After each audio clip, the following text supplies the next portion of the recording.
Assalamualaikum warahmatullahi wabarakatuh. Halo semuanya, perkenalkan nama saya Tete Mahfuzah dengan NIM 2105110947. Saya dari kelas PGSDA Fakultas Keguruan Universitas Riau. Di sini saya ngapain ya? Oh iya, di sini itu saya mendapatkan tugas dari dosen saya yang bernama Mahmud Al-Busari MPD. Tugasnya itu mencari 2 jenis tumbuhan paku yang berbeda. Nah, kalian sudah pada tahu atau belum tumbuhan paku itu apa? Ciri-cirinya bagaimana? Tumbuhan paku itu hidupnya di sekitar rumah kita.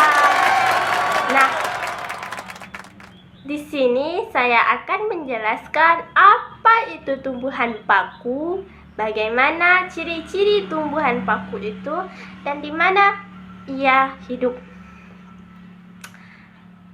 Bagi teman-teman yang setia menonton video saya, ikutin terus ya. Jangan sampai ketinggalan. Yuk, let's go.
Nah, di sini banyak sekali ya tumbuhan pakunya.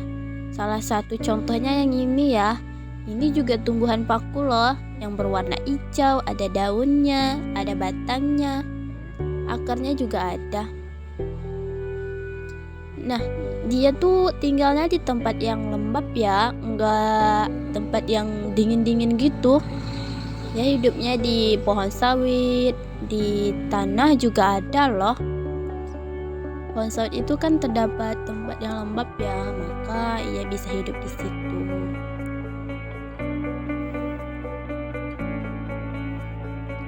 Nah, yang di tanah itu seperti yang di sini, ya hidupnya di semak-semak. Banyak kan tumbuhan pakunya.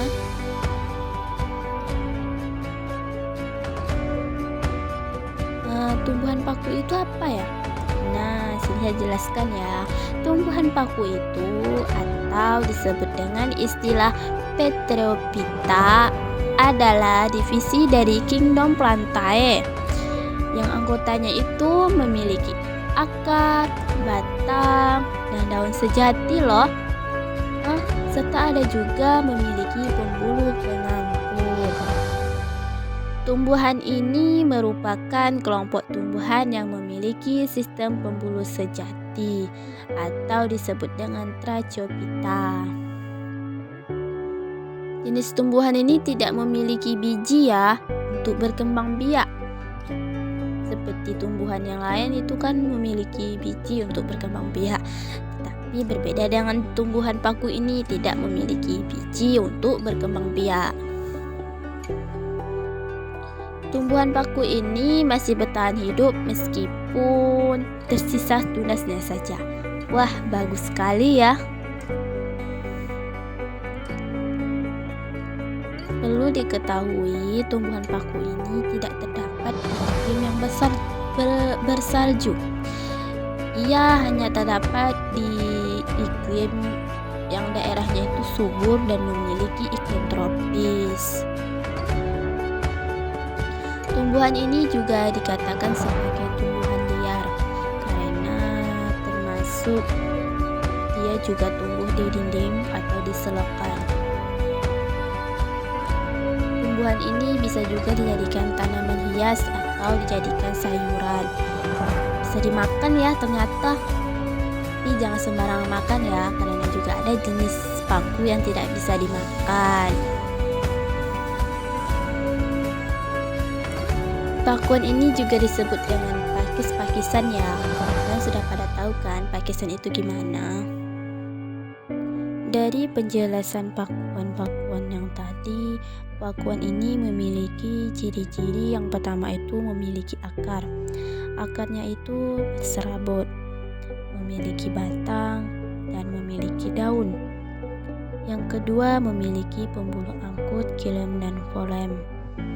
Yang ketiga itu memiliki ukuran beragam, ada yang beberapa milimeter hingga 6 meter. Yang keempat, bentuk tumbuhannya bervariasi, ada yang bercabang dan ada yang tidak bercabang. Yang kelima, daunnya itu yang masih muda itu bergulung. Yang keenam, cara hidup tanaman pakuan-pakuan ini seperti epifit, dan sporofit. Yang ketujuh, sebagian jenis tumbuhan paku memiliki spora jantan yang berukuran lebih kecil daripada spora betina. Yang kedelapan, tidak berbunga. Yang kesembilan, biasanya hidup dengan cara menumpang pada tumbuhan lain. Yang kesepuluh, akarnya berserabut seperti yang saya bilang tadi. Yang ke-11, tumbuhan ini tidak mempunyai biji. Yang ke-12, mengalami meganesis dengan tahap sporofit, maksudnya tahap yang menghasilkan spora, dan dengan tahap gametofit, maksudnya dengan tahap menghasilkan sel kelamin. Tumbuhan paku ini juga memiliki struktur. Ada 3. Yang pertama itu akar, sama seperti tumbuhan pada umumnya yang memiliki akar serabut. Akar tumbuhan paku ujungnya juga dilindungi oleh kaliptra. Yang kedua, batang. Batang tumbuhan paku jika muncul di atas permukaan hanya berkitar antara 0,5 mili. Sebagian jenis tumbuhan paku umumnya juga tidak tampak, namun justru di dalam tanah berupa rimbang. Namun ada juga jenis tumbuhan paku yang tingginya dapat mencapai 5 meter. Tumbuhan paku tersebut adalah paku pohon atau paku tiang. Dalam jenis tumbuhan paku juga terdapat tumbuhan paku yang bercabang, yaitu Chaetea dan Alosphilia. Yang ketiga itu daun. Pada usia muda, daun tumbuhan paku akan menggulung dan melingkar.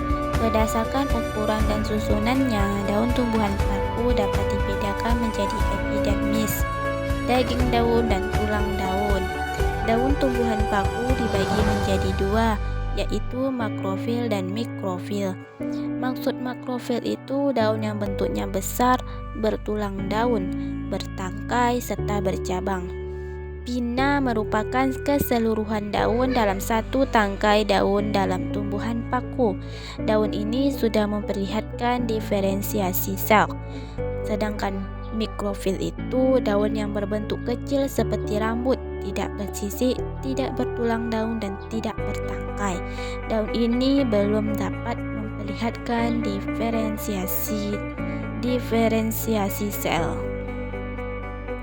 Mari kita ambil contoh ya, seperti saya pegang ini adalah paku pedang atau dengan istilah necrolapis. Bentuknya itu ada bintil-bintil berwarna coklat. Ini biasa disebut dalam bahasa Indonesia sebagai paku pedang. Banyak juga dalam bahasa lain yang disebutnya. Paku ini memiliki akar yang berserabut. Nama lainnya seperti bahasa Sunda paku harupat atau sepat, bahasa Jawa pakis kinja, pakis adam, bahasa Salingga paku uban, sedangkan bahasa Melayu paku larat. Paku pedang mudah beradaptasi dengan lingkungannya yang larat. Paku pedang mudah beradaptasi dengan lingkungannya karena bersifat epifit, tumbuhan menumpang pada tumbuhan lain, serta memiliki rizoma atau rimpang atau batang menjalar yang bahkan kering dan menjalar kemana-mana. Dari keunggulannya, tanaman paku pedang juga dipakai dalam pembuatan masker herbal untuk memproteksi saluran pernapasan. Bagus sekali ya. Dalam laporan penelitian, Arinda 2017 menjelaskan masker herbal dibuat dengan cara menghaluskan tanaman paku pedang menggunakan alat blender. Kemudian dicampurkan dengan lem kaji. Adonan dimasukkan ke dalam air dan bagian yang masih kasar seperti batang dipisahkan dengan cara disaring. Bagian adonan yang tersaring kemudian dipadatkan dan dikeringkan lembaran masker herbal, kemudian diolah sedemikian rupa sehingga terbentuklah masker yang mudah dipakai. Dalam menetralkan zat polutan, tanaman paku pedang mengubah zat berbahaya tersebut menjadi oksigen melalui proses fotosintesis sehingga menghasilkan udara yang aman untuk dihirup makhluk hidup lainnya. Secara umum, tumbuhan paku telah banyak dimanfaatkan antara lain sebagai tanaman hias, sayuran, dan obat-obatan. Contoh yang kedua yaitu paku hurang dengan istilah Stenochlanae palustris adalah sejenis paku-pakuan anggota suku Blechnaceae. Pucuk dan daun muda pakis ini biasa dijadikan sayuran di berbagai wilayah sebarannya. Karena itu, pakis ini juga dikenal dengan banyak nama seperti miring, melat, akar pakis, lambiding, paru rara, paku limbeh, paku hurang, paku bang, remiding, dan pakis merah. Di Kalimantan Selatan dan Kalimantan Tengah, tumbuhan ini disebut kelakai atau kalakai. Habitat umumnya hidup di teduh, di tempat-tempat basah dan kering, di ketinggian rendah di seluruh wilayah Indonesia. Habitat tanaman kelakai ini memang di daerah yang basah dan tergenang. Tanaman ini memiliki sistem perakaran, serabut, dan cara penyebaran dengan tunas dan sulur serta spora. Tanaman cukup mudah berkembang dan bila dibiarkan akan menutupi area yang luas. Kegunaan atau khasiatnya, tanaman ini memiliki banyak khasiat seperti anti diare. Selain itu juga dipercayai oleh masyarakat Dayak sebagai obat penambah darah serta obat awet muda. Tidak lupa juga pucuk muda kelakai ini adalah bahan masakan yang cukup lezat dan di kalangan penduduk asli Kalimantan merupakan salah satu makanan yang favorit dengan menggunakan pakuan hurang ini. Tidak ada budidaya tanaman ini telah dicatat selama ini, namun dapat kalikan dengan defisi rimpang anakan dan muda dari rumput ibu. Menariknya, tumbuhan yang kerap dijadikan sayuran itu memiliki manfaat unik. Kalakai ternyata dapat menunda proses penuaan manusia. Berdasarkan studi empirik, diketahui bahwa kalakai dipergunakan oleh masyarakat suku Dayak untuk mengobati anemia, peredaman demam, mengobati sakit kulit, serta sebagai obat awet muda. Kegunaannya yaitu dalam keadaan darurat seperti kita tersesat di hutan, dan daun mudanya dapat digunakan untuk bahan makanan, baik dimakan langsung, disayur, ditumis, dan dikukus seperti yang berwarna merah ini.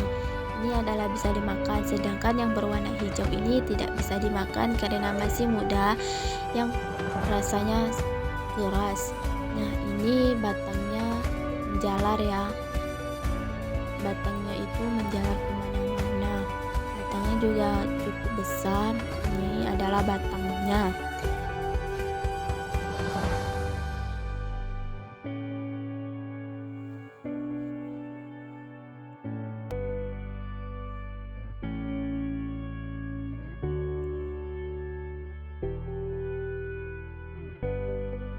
Dan ini adalah contoh dari akarnya. Akarnya itu seperti ada serabutnya gitu ya. Akarnya berserabut. Batangnya sangat panjang. Ia menjalar. Bukan saja menjalar di tanah, tetapi bisa juga menjalar di pohon-pohon sawit. Daunnya itu bergerigi kayak gergaji gitu, jadi jangan dimakan kalau masih tua. Kalau masih muda itu daunnya berwarna merah, bisa dijadikan sayur atau sebagai keadaan darurat saat di hutan itu bisa dimakan dengan cara mentah.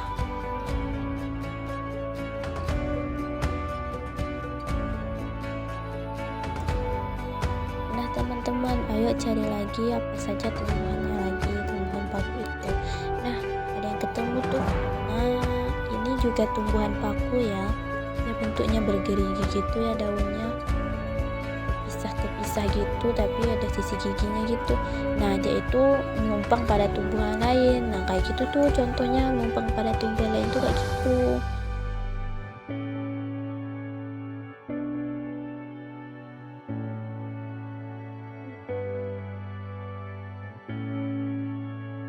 Saya juga melihat panjang sekali nih paku pedangnya. Berarti emang iya ya, ini dinamakan paku pedang. Panjang sekali tumbuhan pakunya. Saya kira tumbuhan paku itu banyak sekali terdapat di pohon sawit nih. Banyak sekali ya tumbuhannya. Beranak-anak juga kayaknya. Ini juga banyak juga. Pokoknya banyak sekali ya teman-teman. Saya cuma menjelaskan 2 tumbuhan paku saja. Ini juga termasuk tumbuhan paku. Cantik ya, biasanya dulu itu jadikan sebagai mainan.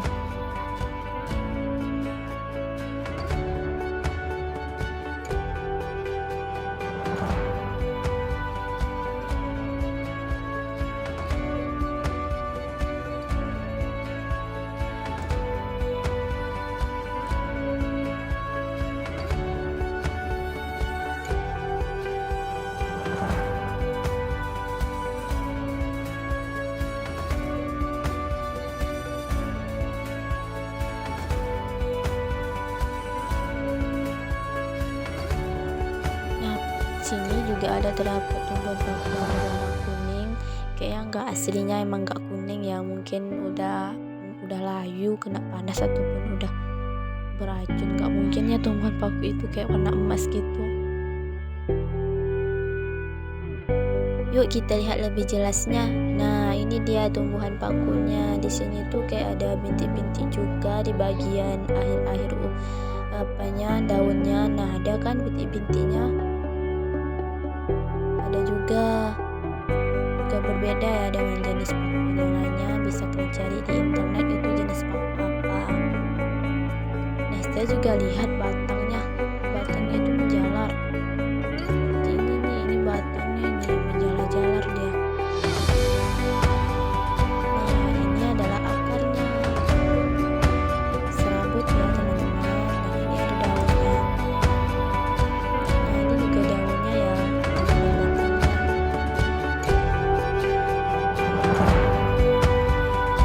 Saya melihat nih ini kayaknya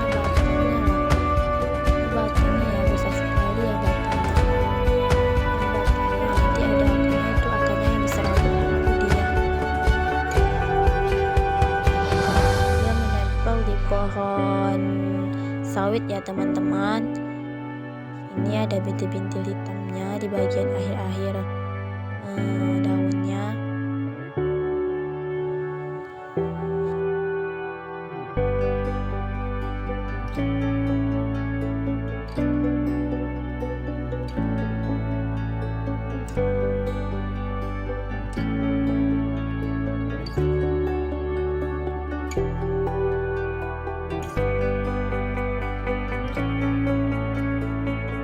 Nah, saya lihat di sini bentuknya sama, tapi kalau dilihat lebih dekat itu berbeda.